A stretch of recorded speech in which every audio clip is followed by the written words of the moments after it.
যে গা জ্বালা করছে, মসজিদ করার জন্য এত গা জ্বালা করছে, ক্ষমতাটার কমাস থাকে দেখবো তো। শাসক দলকে চ্যালেঞ্জ করছি, আগামী দিনে এই দুর্নীতিগ্রস্ত সরকার, তুলাবাজের সরকার, কয়লা চোরের সরকার, বালি চোরের সরকার, চাকরি বিক্রি করার সরকারটাকে পতন ঘটাবই। তিনি অনেক দিন ধরে বিজেপি করতেন, সে কালকে আমার দলে কালকেই জয়েন করেছে, আমার সঙ্গে হাত মিলিয়েছে। স্যার কি বলবেন, একেবারে দল ঘোষণা করার আগে আপনি মাঠ পরিদর্শন করছেন এবং হাজার হাজার কর্মীদের ভিড় উৎসাহ দেখতে পাচ্ছেন। দেখুন, মানুষের প্রচণ্ডভাবে উৎসাহী আছে। মানুষ আগামীকাল কি হতে যাচ্ছে, একটা নতুন দল হচ্ছে, এটা নিয়ে বিগত 1 মাস ধরে গোটা বাংলার মানুষের কাছে চর্চায় আছি। আগামীকাল ইনশাল্লাহ নতুনভাবে বাংলার রাজনীতি, অনেক দল রয়েছে, অনেক পুরনো দল, জাতীয় কংগ্রেস রয়েছে, মার্ক্সবাদী কমিউনিস্ট পার্টি, তারা 34 বছরের শাসন চালিয়েছিল এই বাংলায়, তারাও রয়েছে। নতুন দল আইএসএফ, তাদেরও আবির্ভাব হয়েছে। আবার একটা বাংলার মাটিতে ভারতীয় জনতা পার্টি, আজকে ভারতবর্ষের মধ্যে সবথেকে বড় রাজনৈতিক দল, যারা 3বার বাংলার ভারতবর্ষের শাসনে রয়েছে মোদিজির নেতৃত্বে। তারা 19টা রাজ্য পরিচালনা করছে। আগামী দিনে তাদের টার্গেট বাংলাকে দখল করা, আর আমার টার্গেট তাদেরকে ক্ষমতা থেকে দূরে রাখা। এবং বর্তমান শাসক দল যারা ক্ষমতায় আছে, 3বার হ্যাট্রিক করে মুখ্যমন্ত্রীত্বের গদিতে বসে আছে, তাদের দুর্নীতি, স্বজন পোষণ, তাদের যে অনিয়ম, চাকরি বিক্রি করা, আমাদের রাজ্য সরকারের কর্মচারীদের ডিএ না দেওয়া, একটা আবাসন প্রকল্পের ঘর পেতে গেলে তাদের টাকা দিয়ে নাম লেখাতে হয়, এক গাড়ি বালি কিনতে গেলে যা বাজার মূল্য তার থেকে 20,000 টাকা পুলিশকে টাকা দিয়ে তারপরে সে বালি পায়, কিনতে হয়। এসব বহু আছে।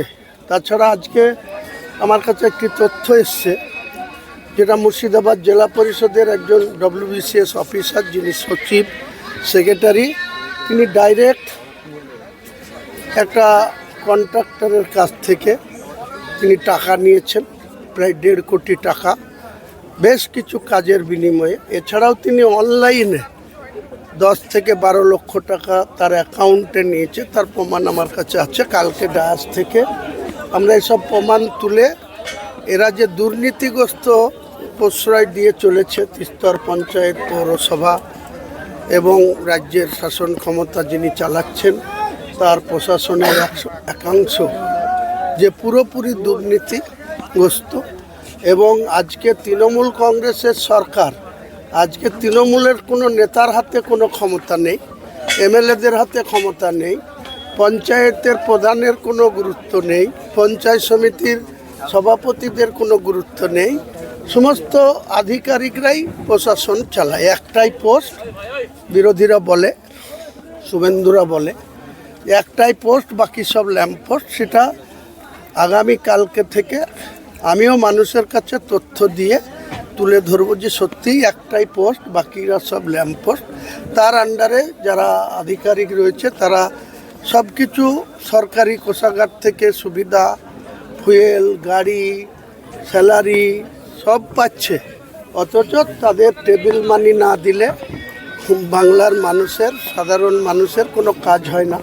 কি ল্যান্ড ডিপার্টমেন্ট, কি পুলিশ ডিপার্টমেন্ট, কি অন্য ডিপার্টমেন্ট দুর্নীতিতে ভরে গেছে।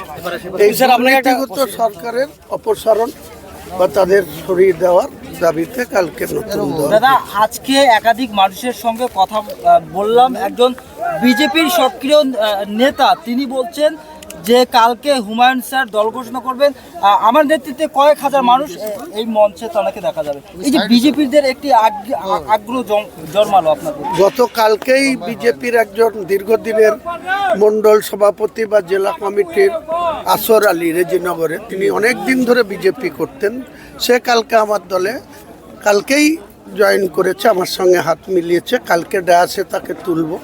আরও অনেক বিজেপির কর্মী কালকে আমাদের নতুন দলে আসবে।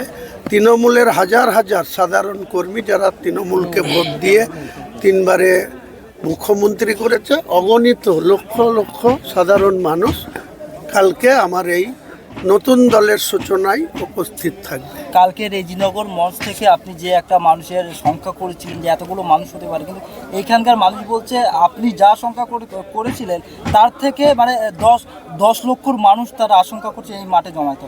দেখুন, সেটা কালকেই আপনারাও দেখতে পাবেন, আমিও পরখ করব। আমার স্থির বিশ্বাস মানুষ আমার সঙ্গে সঙ্গ দিবে। আমি ন্যায়ের জন্য, ন্যায় প্রতিষ্ঠা করার জন্য, মানুষের ন্যায্য অধিকারকে প্রতিষ্ঠা করার জন্য স্বচ্ছতাভাবে আমরা জীবনযাপন করতে চাই। উপরওয়ালা আমাদেরকে মানুষ হিসাবে পাঠিয়েছেন, আমরা বিবেকবান মানুষ হিসাবে পৃথিবীতে যে কটা দিন বাঁচব সেটা মানুষের কাছে তুলে ধরতে চাই। কোনো অন্যায়ের সঙ্গে আপোষ করিনি, করব না। আপনি কোনো অন্যায় কাজ সমর্থন করব না, অন্যায়ের বিরোধিতা করব, দুষ্টুদের কাছ থেকে দূরে থাকব। স্বচ্ছতা নিয়ে আগামী দিন আমার দল চলবে। আপনি বলেছেন মুর্শিদাবাদে 22টা সিট আছে, কংগ্রেসকে দেবেন 9টি, আপনি নেবেন 9টি, বামকে দেবেন 3, আইএসএফকে দেবেন 1। এরকম ধরনের কোনো আলোচনা কি বাম কংগ্রেস আইএসএফের সঙ্গে আপনার হয়েছে? কোনো নেতার সঙ্গে আমার কোনো আলোচনা করার প্রয়োজন নেই।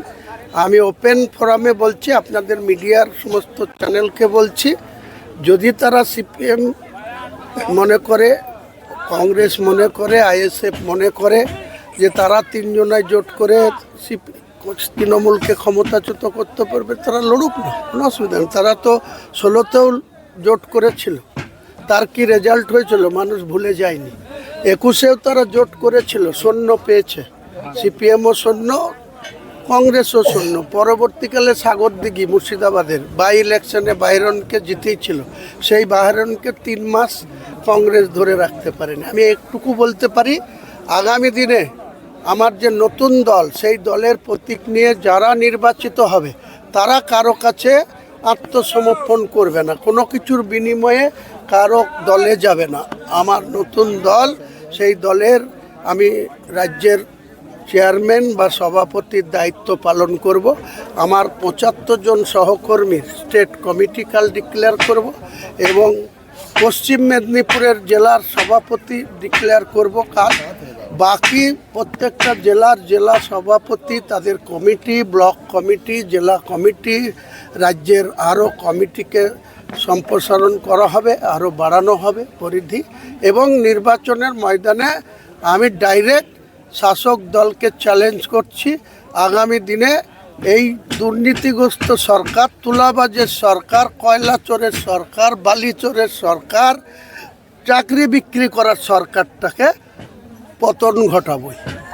বেশ কিছু মানুষ বলছেন রাজনৈতিক মহলে যে হুমায়ুন কবিরের মমতা ব্যানার্জির সঙ্গে একটা গট-আপ কেস রয়েছে, যেমন বাম কংগ্রেসের দিকে মানুষ এখন যাচ্ছেন, সেই জন্য সেটাকে রোধ করার জন্যে হুমায়ুন কবিরকে দিয়ে মমতা ব্যানার্জি এরকম খেলা কি আছে? বাম কংগ্রেসের কটা প্রধান আছে, কটা পঞ্চায়েত সমিতি আছে, কটা জেলা পরিষদ আছে, গোটা বাংলার মানুষ দেখছেন। আমার কোনো দরকার করে না কারোর সাথে তলায় তলায় আন্ডারগ্রাউন্ডে কোনো রিলেশন রাখা। হুমায়ুন কবির যা বলে সোজা সাপটা বলে, যখন দরকার হয় তুলে ব্যাট মেরে ছক্কা, আর না হলে বোল্ড আউট হয়ে বাড়ি ঢুকে যাবে, কোনো অসুবিধা নেই। কোনো রাজনৈতিক দল যদি আপনার দল ঘোষণা করার পরে যদি আপনার সঙ্গে বসে যদি সমঝোতা করতে চান, বিজেপি আর টিএমসি বিরোধী যে কোনো রাজনৈতিক দল আমার সঙ্গে আসতে চাইলে বা আমাকে ডাকলে তাদের সাথে বসতেও আমি রাজি আছি, আমার কাছে আসলেও তাদের সঙ্গে বসতে রাজি আছি, দরজা খোলা থাকছে। আপনি কংগ্রেসও করেছেন, তৃণমূলও করেছেন এবং বিজেপিও একটা সময় বিজেপি ভোটে দাঁড়িয়েছিলেন, তাহলে এখন আপনি বলছেন যে বিজেপি এবং তৃণমূলকে বাদ দিয়ে যে কোনো দলের সঙ্গে হ্যাঁ, আমার তো লক্ষ্য হচ্ছে পশ্চিমবাংলায় তো টিএমসি ক্ষমতায় আছে, বিজেপি অপোজিশনে আছে। 65 জনের প্রথম যখন 2021-এ ভোট হয়েছিল এরা 77টা সিট পেয়েছিল, আর আইএসএফের 78। এই যে আমাদের জনাব ফিয়াদ হাকিম বারবার বলেন, বড়াই করে বলেন যে মুখ্যমন্ত্রী এই ছবি থাকলে সবাই তারা পার পেয়ে যাবে। তো 2021-এ মুখ্যমন্ত্রী নিজে হেরেছিলেন, আপনারা জানেন, নিজে নন্দীগ্রামে 1956 ভোটে হেরেছিলেন। তাহলে তার ছবি বাদ দিয়ে আরও 77টা বিজেপি আর একটা নওশাদ, তাহলে 78টা সিট তার বাইরে গেছিল, তাই তো। তারপরে পৌরসভা ভোট হয়েছে, পঞ্চায়েত ভোট হয়েছে, লোকসভা ভোট হয়েছে। লোকসভা ভোটের ডিফারেন্স কত? 12টা সিট পেয়েছে বিজেপি, তারা 2,33,00,000 ভোট পেয়েছে। আর 29টা সিট পেয়েছে তৃণমূল, 2,87,00,000 ভোট পেয়েছে। ডিফারেন্স কত? এই ডিফারেন্সটা কোন জায়গায় যাবে আগামী নির্বাচনে? 2021 সালে 213 পেয়েছিল তৃণমূল কংগ্রেস, আর 77 পেয়েছিল বিজেপি, একটা 9 ভোটের ডিফারেন্স ছিল ক পার্সেন্ট? 5%। এরা 44% ধরেন, আর এরা 39%। তাহলে 5-6%-এর ডিফারেন্স ছিল। 100টা ভোটের ভিতরে 5টা 6টা বেশি ভোট পেয়ে তৃণমূল জিতেছিল। আর তৃণমূলের যে সরকার 213 পেয়েছিল, আমার কাছে হিসাব আছে 2021 সালে 65টা সিট তৃণমূল জিতেছিল, বিজেপি সেকেন্ড হয়েছিল।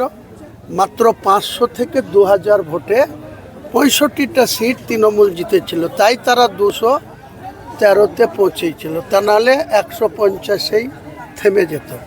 তা আগামী দিনে তৃণমূলকে সবক শিখাবো, বিজেপিকেও সবক শিখাবো। কালকের যে 22শে ডিসেম্বর মানুষের কেমন আগমন দেখছেন এখানে? আপনারা কাল এসেছেন তো ভাই, কাল দেখবেন সচক্ষে। গতকাল শেষ প্রশ্ন। আপনি যে দলে ছিলেন তৃণমূল কংগ্রেস, সেই তৃণমূল কংগ্রেসেই দীঘায় জগন্নাথ মন্দির করেছেন, আপনার রাজারহাটে দুর্গঙ্গম করবেন, শিলিগুড়ি মাটিগাড়ায় তিনি মহাকাল মন্দির করবেন। কিন্তু হুমায়ুন কবির তানার পয়সা এবং তানার কমের পয়সায় তিনি যখন একটা বাবরি মসজিদ করছেন, সেই দল থেকে আপনাকে সাসপেন্ড করে। এই দলে এতদিন আপনি ছিলেন কিভাবে? ওই যে গা জ্বালা করছে, মসজিদ করার জন্য এত গা জ্বালা করছে, ক্ষমতাটার কমাস থাকে দেখবো তো। ফেব্রুয়ারি মাসে আসতে দিন, ফেব্রুয়ারি মাসে ইলেকশন কমিশন যেদিন ইলেকশনের শিডিউল ডিক্লেয়ার করবে, সেদিন আমরা সবাই সাধারণ মানুষ হয়ে যাব, আর বিধায়ক থাকবো না। 294টাই সাধারণ মানুষ হয়ে যাবে। আর ইলেকশন কমিশনে নিয়ম অনুযায়ী, সংবিধান অনুযায়ী মমতা বন্দ্যোপাধ্যায় কেয়ারটেকার মুখ্যমন্ত্রী থাকবে। ইলেকশনের রেজাল্ট পরে কে শপথ নেবে দেখতে পাবো। কটা সিটে প্রার্থী দেবেন, কটা জেতার লক্ষ্য করছেন? আমি এখন পর্যন্ত বারবার বলে এসছি 135।